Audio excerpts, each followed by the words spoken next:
Well, there it is. We've picked up the motor. It's all wrapped up.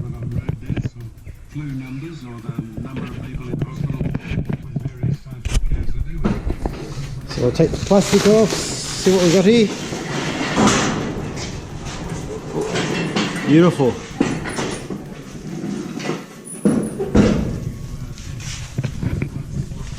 And the oil pump fitted.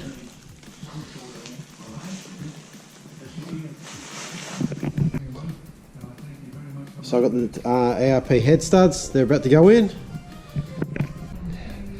So the ARP head studs are in. Now it's very important that you only do them hand tight. Very important. So the head studs are in, because when you go, just remember when you put the head studs in, they're going to be tightened over 3 equal times to 80 pounds, foot-pound. I actually go to 85. So I went 30, 60, then 85, and I just double checked to make sure everything was perfect. You got to be very careful not to drop the washers. I wash it into these little areas down here. I actually did drop one, and it was a bit of a shitter to get out. So you just whack I ended up just whacking a Phillips head screwdriver and guiding it on top. But besides that, it's fairly straightforward. Just take your time and make sure you don't. Just double check your work. That's all I can recommend. So as you can see, the gearbox has been put on. I gave it a quick coat of paint, hammer paint. Yeah, it sure went together pretty well. There's no major troubles, but she looks beautiful, all ready to drop in. Pretty excited. I do this over a couple of days. I don't just rush it because, you know, I do get a little bit frustrated at times with it.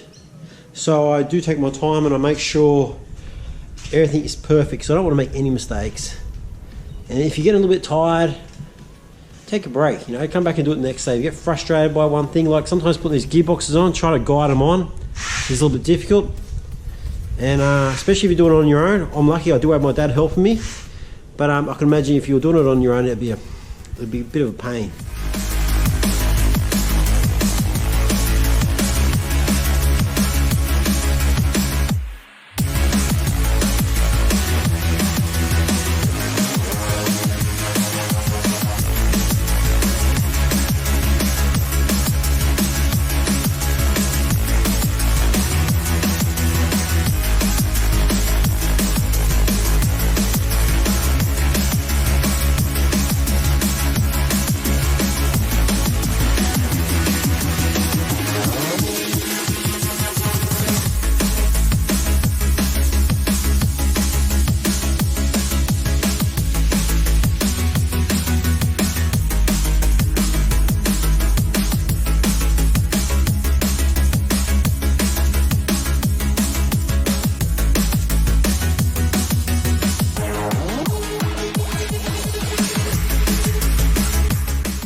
So as you see behind me, the engine's in.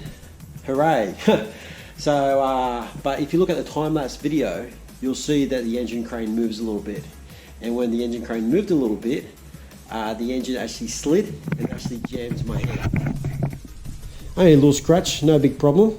But the disappointing thing for me is that it's actually scratched my engine bay. I'll just have to grab a little brush and touch that up.